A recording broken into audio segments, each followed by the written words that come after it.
Hey everyone again, in this video we're going to go over the competitions. There are two competitions, there's regionals and there's GSER. For regionals, you pretty much just want a robot that gets something done. Just get some amount of points. It's a very fairly relaxed competition. Really, you're just there to test the waters to meet other teams. It's an opportunity to meet other bot ballers. Um, Also, because it's fairly relaxed because losing doesn't really matter. If you lose at regionals, you can still go to GSER, the international competition. The only requirement to go to the international competition is to attend regionals. So yeah, it's typically on a weekend and it's just one day from like 8 to 2, and it's hosted at a local high school. I say local because it can be in like Virginia, which really isn't local, but it's close.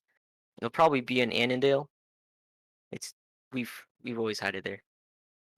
Again, yeah, you get to scope out other teams' progress and get new ideas, get a feel for the new meta, and also talk to DRS, Dead Robot Society. They always have a cool new strategy that they're cooking up.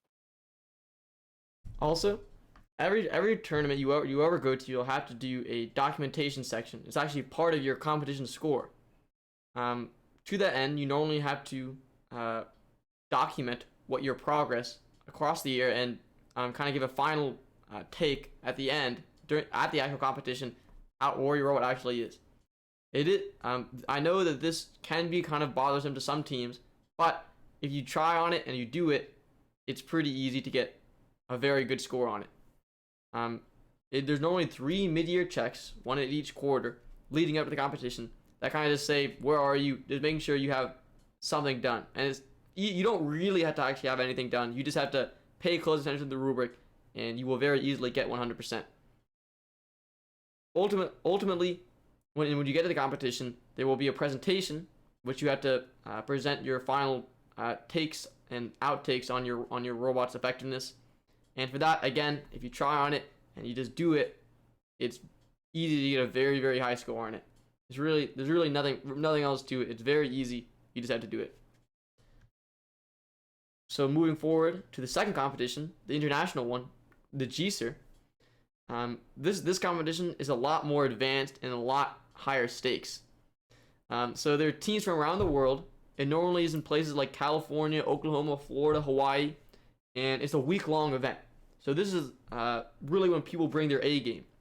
The competition is fierce, and so you really have to bring the best robot you can and bring your top game. Really, there's a lot of rounds, a lot of competition, a lot of practice rounds and competition rounds, and so uh, I would say make sure to use your time effectively to make sure your robots are able to work and function on the competition boards. Normally the boards are a bit different every year due to like different lighting and errors in construction.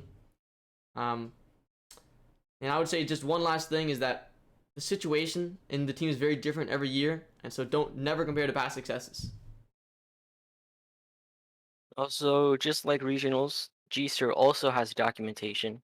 This time it's just the presentation, but it is higher stakes as it is the international competition, and there are no mid-year checks that you have to do like regionals. And you'll also need a parts list because GSER is much more higher stakes. Judges are more likely to check the legality of your robots, make sure you're not like going over the part limit. So having that parts list, really helps you guys out to show the judges that your robot is legal. And that's pretty much all for both competitions. Thank you. Thank you.